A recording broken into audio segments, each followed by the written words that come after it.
Hi, this is Mark from SMPostcards again with another video on learning postcard reselling. Today I'm going to go through what's sold. We had 16 cards sold on eBay, and we had 4 cards sold on Etsy and 2 on Hip for a total of 22 postcards. And this is like the middle of the week, so it was a pretty good day, over $100 in sales on postcards. Plus I got 4 more that have been bought but not paid for yet. And I'm not worried about that. I have non-immediate payment turned down in my store because these people are still shopping, looking for postcards. I've had them sit for a week and they come in and buy 5 postcards. So, 26 cards basically in a 24-hour period. Pretty good. Current events and news, I really don't have anything to talk about today. The same stuff. Make sure you get your supplies in before the holiday rush with the post office. Sleeves and top loaders are on back order.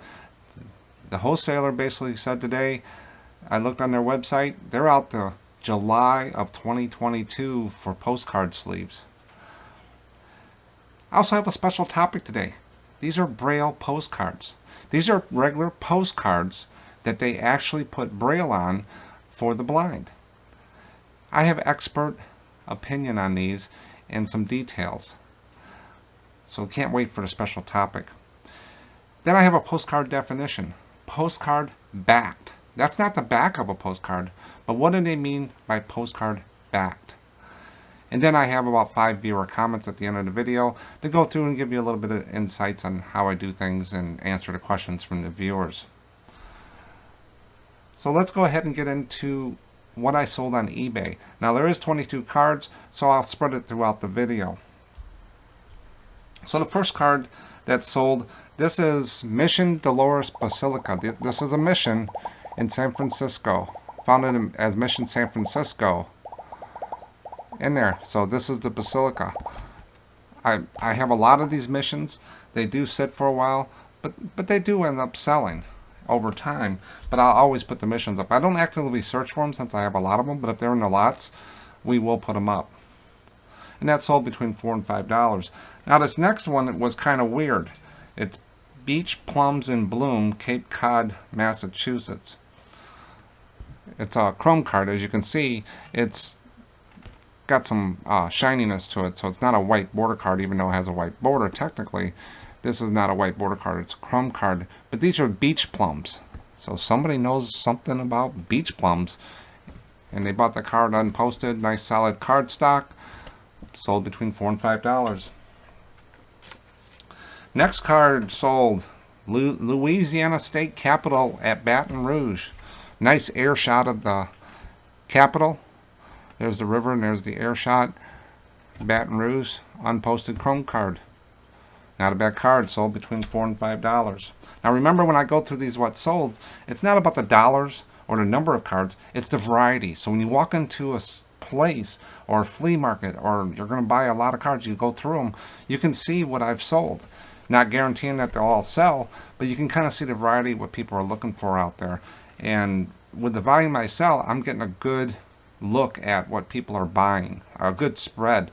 And people ask me, what cards sell? They all do. You get them up there. The next one is Hotel Bel Air in Los Angeles, California. Just a chrome card of a fountain or a pond with some swans out there in Bel Air Hotel. Unposted chrome card, $4 to $5. Next one is an older divided back card. It's Sunken Gardens of Arthur Letts Residence, Los Angeles, California. On the Road of 1,000 Wonders. Just a hand-painted, looks like a little bit of a hand-painted card. It's a divided back. It does have like a number 1 on there. I don't take all that off, or the pricing for the flea markets. I leave it on there for the collectors to take off. But that's a nice 1900s, early 1900s divided back. Right there's your line for divided back. Remember before, when they first came out with postcards, you couldn't write on the back. You only could put the address, and they had writing tabs on the front where they would write. And then they decided that they would split it down the middle, and they would put the address and then the message over here. And that's a divided back. Now if this line is moved over a little bit, sometimes that will say that's an earlier divided back card. Not really official, but it's kind of a gauge when you're dating postcards on there. But you can just feel postcards after a while that they're vintage, and This one sold between $4 and $5. Next card is the historic S Bridge. I guess that's the S Bridge right there. That must supposed to look like an S. I don't know, it's kind of a screwy S. But that's just somebody knows about this historic S Bridge, and it's in Concord, Ohio. But it's a Chrome card of an S Bridge. Unposted Chrome card, $4 to $5. Who would go in and search S Bridge? Maybe they searched for Canton, Ohio, and they saw that on there. Next one is a Chrome card of the Lizzie Borden House, their home in Fall River, Massachusetts. Really solid cardstock on this one, but it's just a house. But it's a special house. Someone knows of this house. Someone did a search on this house. Unposted Chrome card.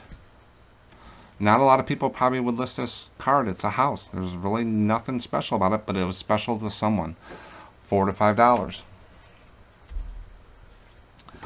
Next one is a ship model of a whaler.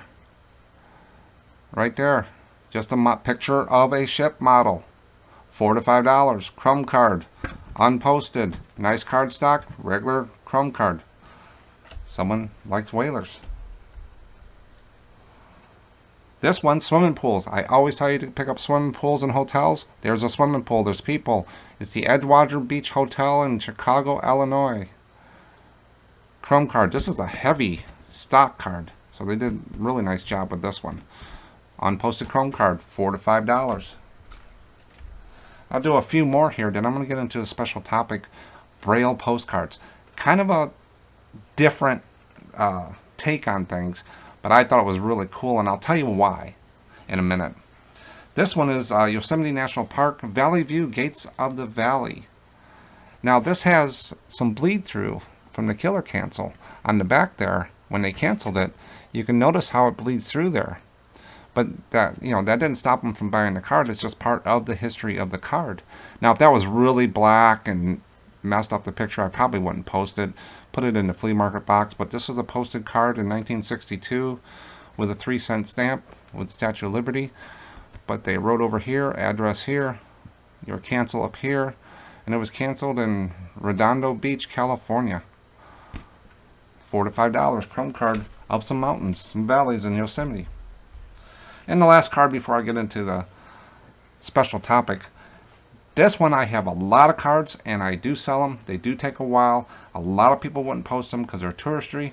This is the Hertz San Simon State Historical Monument. Nice air view of that castle right there. Unposted. Chrome card.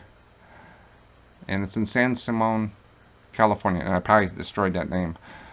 But that's the Hertz Castle. A lot of people wouldn't post these. $4 to $5. So now let's get into the special topic, Braille cards. Now, when I started going through postcards and looking things, I said, Braille cards? I saw it pop up. Well, my wife is a Library of Congress Braille transcriber. She's certified by the Library of Congress. She takes written word and puts them into Braille. You just can't scan them. You have to format them and stuff like that. So she went through all the certification. She's one of the only transcribers in states around here. And she's done textbooks for colleges and stuff like that. She's not visually impaired, but she helps the people that are visually impaired. Right now she's working with a little girl in kindergarten that is totally blind, but very smart girl. And she goes up every day to the school and works with her in class and stuff like that. And it's just amazing the stuff that she can do. And she'll sit there in Braille. She's learned all the different types. So she helped me with these. And she didn't believe it either that there was Braille postcards. So what is a Braille postcard? What is Braille? I'll put it right down here. So Braille is a system of writing for blind people in which letters are represented by raised dots. And you've probably seen them where they put their fingertips on there. Now my wife cannot read them with her fingers because she says you need to start young with that. She reads it by sight. So when you walk into an elevator, you see all those things in there. She can actually read that and what those numbers mean on those elevator buttons that have the Braille underneath, or a hotel, you walk and you get your number. She reads it by sight. Now, what is a Braille postcard? A Braille postcard, a postcard that has been transcribed with Braille writing on the postcard. And as you'll see here in a minute, I got some examples of those and a little history on how they did that and a little history of the Braille. Now, the prices for these cards, there's not a lot of them out there, but they're a novelty. They are different. They go from $5 up. I didn't see any really high price ones, but they're really cool to have for your collection. And I just thought they were really neat, and I bring them to you guys and how they do these things. So let's get into a little bit about the Braille. So there was what they call New York Point Braille, and it was invented by William Bell Waite after the Civil War. So this was a long time ago that they got into the Braille. It was used in the United States by 57% of the blind population until after 1918, when a standard English Braille was invented. So New York Point was used 57%, and that little graph here shows you the different types of Braille that was used. Today, New York Point is a relic, almost forgotten. My wife says they don't even, consider it and use it anymore. What they use now, and just in the early 2000s, is called Unified English Braille. It's a 6-dot per cell system and is used as the standard, throughout the world. Even though the language is different and the characters are different, like in Korea or, Asia and different places, it's a unified English, so it's across the board. Where before, she said it wasn't that unified. Now, how did they put these dots on these postcards? How did they press into the card? What her thinking was that these cards were made not with Braille on there, but the Braille was put on afterwards. And there's different types to do that.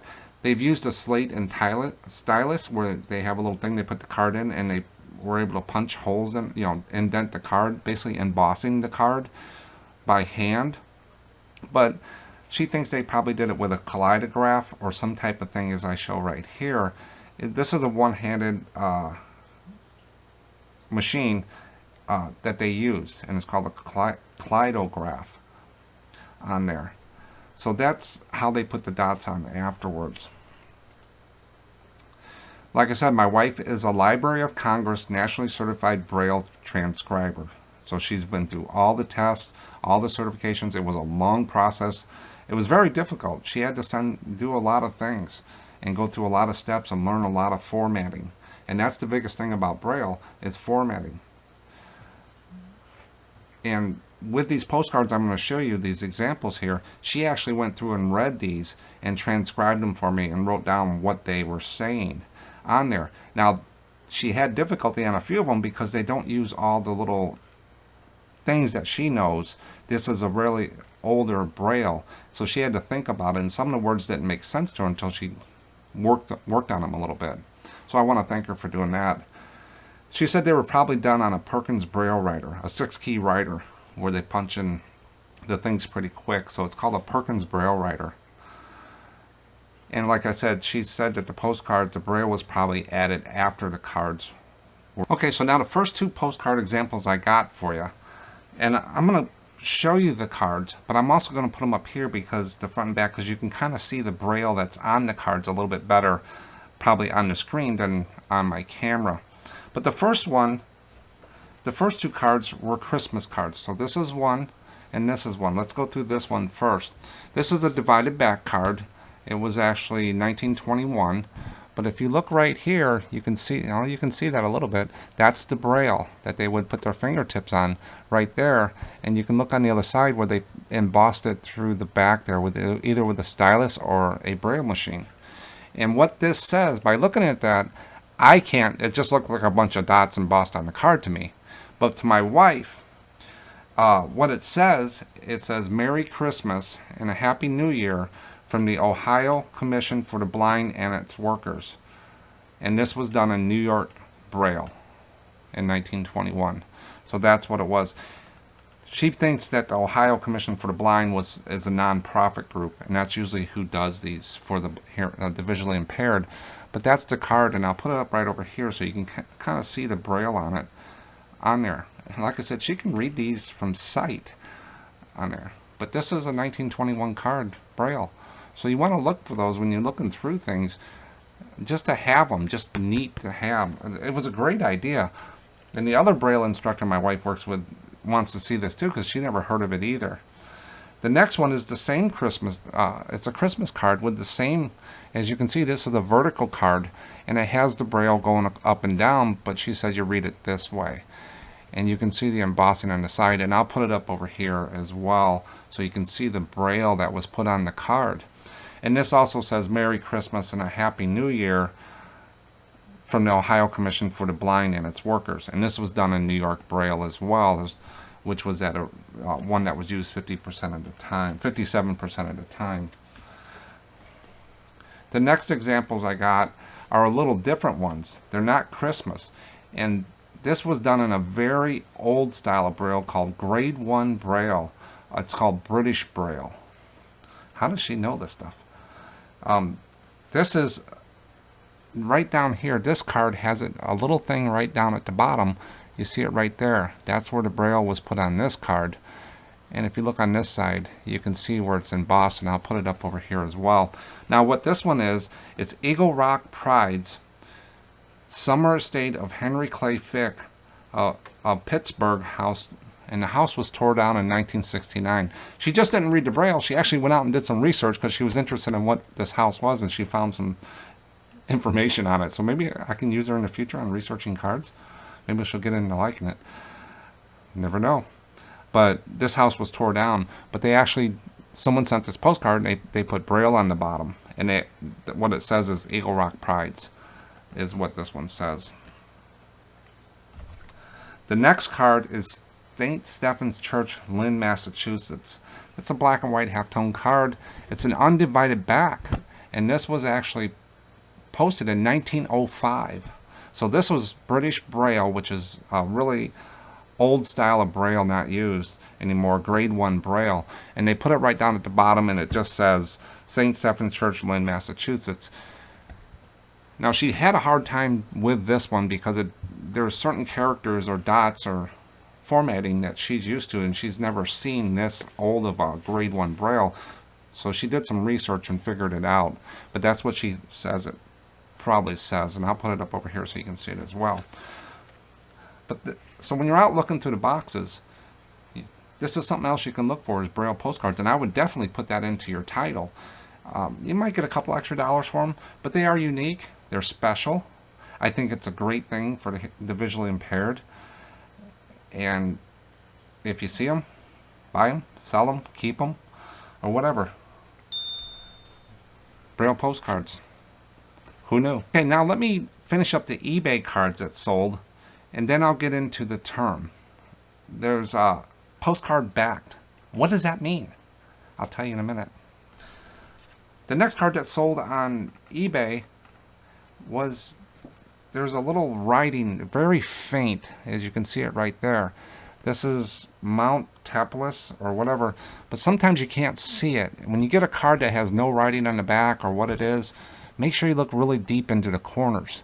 Sometimes this one's green writing on green. That's pretty tough to see, but I was able to see it, and I was able to put it in there. It does have that on there, which I don't take off. $4 to $5. A lot of people wouldn't post this card. It doesn't really have a lot going on, but it's an older divided back card. This card is a picture of Philpott Lake. It's a lake with a tree. It's what they call a view card. Unposted, and that's the name right there. And this is located on Blue Ridge Parkway on there. $4 to $5. Chrome card, view card. A lot of people wouldn't post that card. They all sell. Next one is another good one to get. San Francisco or any Chinatown. Make sure you get that in there. This is the gateway to Chinatown. Nicely bright card. It's a newer card. It's a chrome. You can see it glisten. The shininess of it. Unposted. It does have some writing on the back. For the price, it was 25 cents on booth 400. but any of the Chinatowns do well, especially when they look like this. And this is $4 to $5. Make sure you get Chinatown in the title. People search on that. Now this is from the Naval Boat Haul that I got. This is the U.S. Naval Base in Subic Bay, which is in the Philippines. And just last night I went with my older brother to a White Sox game in Chicago, a night game. And we had great seats. I haven't been to a game in the ballpark in years. And he was actually stationed in the Philippines when he was in the Navy. He was a code reader. And we were talking about the postcards, and I told him I had some Subic Bay, and what was that? He said, that's the Philippines, when they had the bases there. So he wants me to look through and see if I have a couple that, you know, I can show him. I'm going to send him some pictures, but this is Subic Bay. And I've sold a few. I probably got a couple hundred of these cards here, and I've sold quite a few of these already. But a lot of people were stationed over in Subic Bay in the Philippines on there. Unposted. Most of the naval cards were unposted. This is nice straight card, Subic Bay, $4 to $5. And this is another Subic Bay. This is oldest remaining remnant of the Spanish era. It's a Spanish gate in Subic Bay, Philippines. So that's a Spanish gate, the oldest remains. Another one from the naval ship haul that I got unposted on there, $4 to $5. Let me do the two cards real quick that we got, that I sold from Hip, and that way I can move right into the term in Etsy and the viewer comments. Now this card I remember posting a long time ago.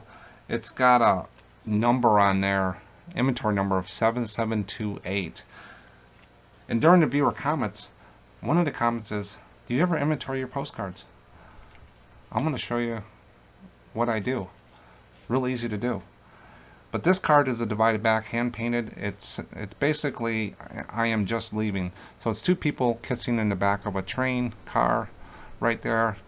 This was posted in 1910, divided back, 1 cent stamp, sold $4 to $5. But this was one of the original cards that it was in box number 3, I think, out of 80 some boxes. So it just sat there for all these years and it finally sold. The next one that sold on Hip was Hartford Skyline in Connecticut, from the Connecticut River. Looks like a kind of a hand-painted card. I can't tell when it was posted because it's missing the stamp, and you know, they probably put the circle on there. But that's not a bad looking card. Kind of a bland card of a skyline, but someone liked it. It's probably from the 1920s or so. It's not linen. It's kind of a hand-painted by the back card, older one. $4 to $5. The definitions of postcard reselling. I found one I haven't used yet. Postcard back. What does that mean? I'll put it right down here and you can read along with me. Postcard back. For a postcard to be considered a postcard. For a postcard to be considered a postcard, it must have a postcard back, which includes the traditional features such as the stamp box, right here, back label, divided line or something like that in the middle, or information which indicates the address area. And this one doesn't. This is a newer card, but it should have something like that, is what they mean by postcard back. If it's just blank, that's not postcard back.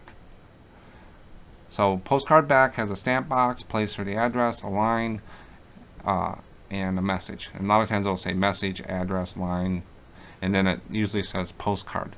So that's postcard backed. Now you'll see that on the real photo postcards. When they do the real photo postcards, what that means is a real photo postcard is a picture that is printed on postcard backed paper, so it looks like a postcard on the back. Some real photo postcards they're just photographs to me if they don't have that postcard back on the back. But that, as you've seen here on the Braille postcard I show you, here's an example. Postcard back. It has postcard across the top, and it has the line, and it says this side for correspondence, this side for address, and it has the stamp box. That's what makes up the whole postcard back. Now you know. For Etsy, Etsy has really taken off in the last 2 months. I haven't been listing a lot there because I've been really focusing on the boats on eBay and stuff like that, but I'm starting to get back into Etsy. I got about maybe 3,900 cards listed now. I had close to 4,000, but I went down because last month I only listed like 14 cards. But the sales have went up dramatically lately on Etsy. I don't know what a reason for that is. Maybe we're just finally, getting into search over there, getting known, But a nice even number, about 4,000 cards, seems like to be a sweet spot on Etsy, where 6,000 cards was kind of a sweet spot for me when I hit eBay. Hip is hip. Hip will just sell whatever on there. But on Etsy, what I sold, and I say it all the time, Disney, Disney, Disney.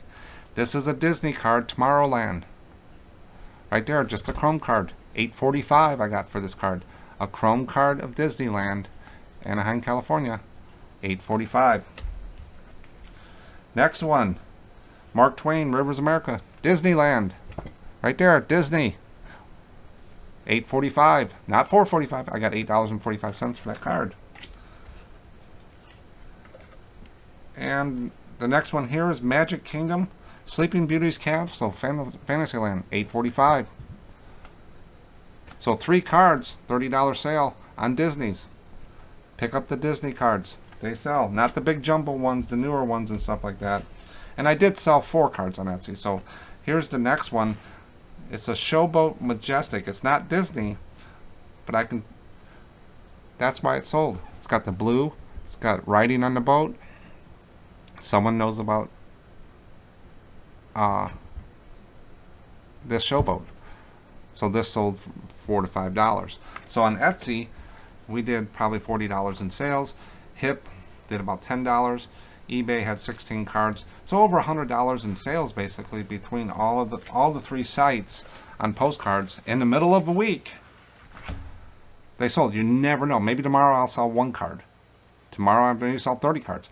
You never know. I just take it in as for the month. Okay, let's go into my favorite part of doing the videos, other than special topics, is the viewer comments.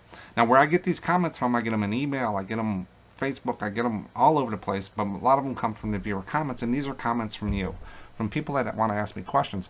Now, some of the questions, it makes me think, because it's like, okay, I do this every day. How did I do this? How can I explain this? So the first question I got is, where do you buy your postcard boxes? So the postcard boxes I use, and we have a video out there on our inventory. See if I can get it all in here. This is a white box, no lid. Every card in here has a sleeve, and I can put about 700 to 800 cards. These are from Bags Unlimited. Now, I don't have an affiliate, with them, or BCW also has those boxes. I try to keep the same boxes that I have, but Bags Unlimited is where I get them. You can buy them, I think 3, 10, or 25. They're real easy to put together. They do come with lids, and they're acid free or whatever on there. So I think I have a link down in the video description. If not, just let me know. BagsUnlimited.com. So, and their shipping's pretty good. They get them to you pretty quick. They might be out of stock a few times on a couple things, but they'll get them to you. BCW is another one. A couple people use that site. They do have boxes, and they get them out pretty quick. But if you want boxes and any of that stuff right now, you want to get them early, because number 1, the shipping's probably going to slow down, and number 2, the suppliers are just not making stuff. Pulp prices are going up, plastic prices, sleeves are hard to get, etc. Next question. What do you do when a buyer purchases more postcards than will fit in one of your envelopes? So basically, these envelopes, I can put 4 to 5 cards in. 4 cards for sure will be 1 ounce. Anything like 5 cards and over will be in the 2 ounce. And plus, anything over 5 cards gets a little thick for the machines, I feel. And the sticker will get messed up sometimes. And if anybody's going to buy over 5 over cards from me, I want to make sure I take care of it. Those customers are ones that will come back. They spend the money. You want to take care of them. So what I do is I put the postcards in a sleeve. I put them in an envelope. I take the envelope and I put them in a nice waterproof poly bag. Just like this. I put it right in there in the bag. Then I take and I wrap it up in a piece of cardboard to make sure it's nice and solid. So right there I got 1, 2, 3 pieces of protection And then I put it in one of these craft mailers. This is called the Craft Mailer Zero. I put the stamp, my promotional stamp on the back. I put the first class label on there. It's usually 3 to 4 ounces. I've had people buy 90 cards and the whole works. 10 cards, 9 cards. I use the same thing for a lot of my stuff. I use these. I don't like to keep all different sizes and all that stuff, so I basically use a Craft Zero for a lot of stuff, even if it was just a small item and I can put it in there. I don't want to have all these different shipping things around. So that's what I do. I don't fill those envelopes too thick because it'll become to a point where it's too rigid and it might be non-machinable. Then it'll come back to you, or the customer has to pay for the postage. And it gives the presentation. It's like when you go to a restaurant. If the restaurant is clean and the food was good, the presentation, you love it. It's not about really anything else but the food. If you went in and it was the best place in the world, they have a lot of decorations, the service is great, but the food really sucked, you're probably going to say, I don't want to go back there. It's the presentation. It's the final product. So when they get that nice package from me, they know they're going to be satisfied from us shipping. And we took care for that on there. And I do get a lot of feedback that it was nice and they like that. Now, I have options. Free shipping for a postcard will go in the envelope with a sleeve with an eBay standard envelope, or Etsy will have on there. But that's what you get when you just buy a postcard with free shipping. I do offer the option of first class, and when they get first class, it gets wrapped up just like that. They pay the $4 or $5, whatever. It gets wrapped up just like that. Even if it's one card, when they pay first class, that's how I ship it. And I also do priority as well, and it's the same thing except with a priority sticker. And I've had people buy 2 postcards and pay $8 to ship priority. A lot of times they were birthday gifts or something special, or they just, they want it. So they're going to pay. They really don't care. They want the card. They want it fast. So always offer different options to them. The first option is always free shipping, then first class, and then priority. I don't do expedited overnight. I don't even entertain that. Next question. What thermal printer do you use for your eBay standard envelopes? Now there's different ones out there. There's people use Dymo, people use Zebra, some off-brands, and Rollos.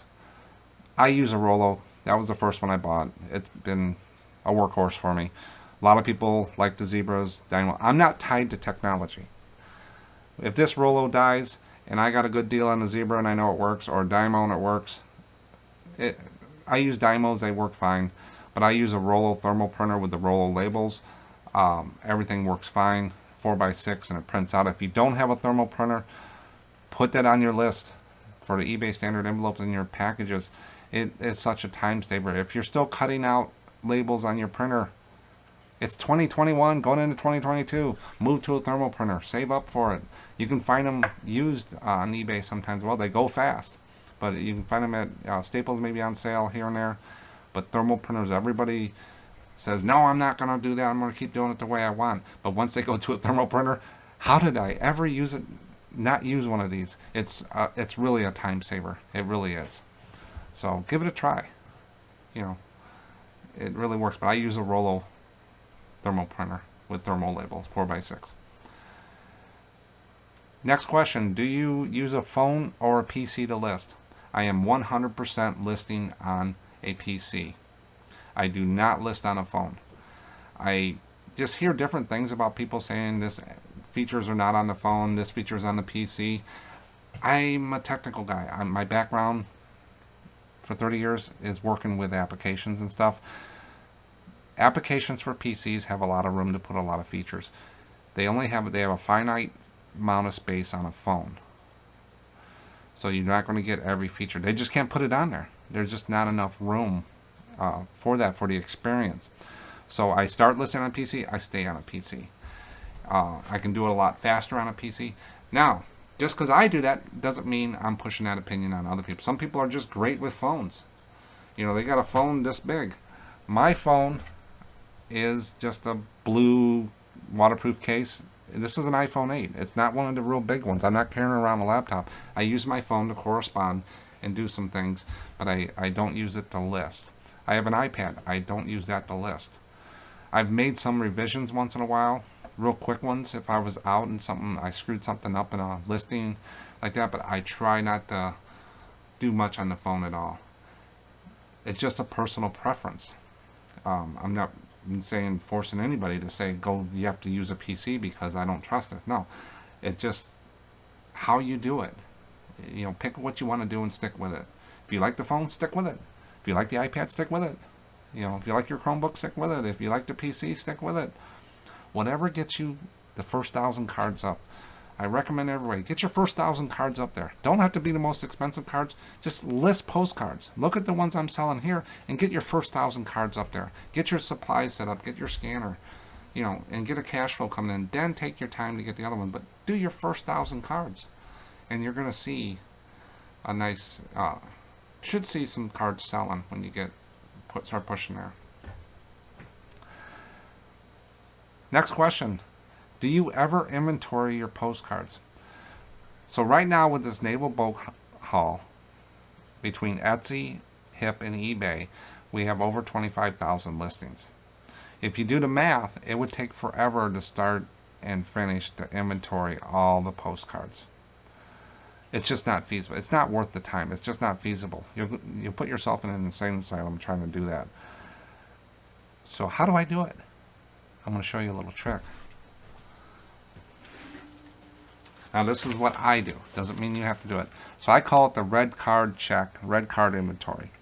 There's really no start or finish to my inventory checks with postcards.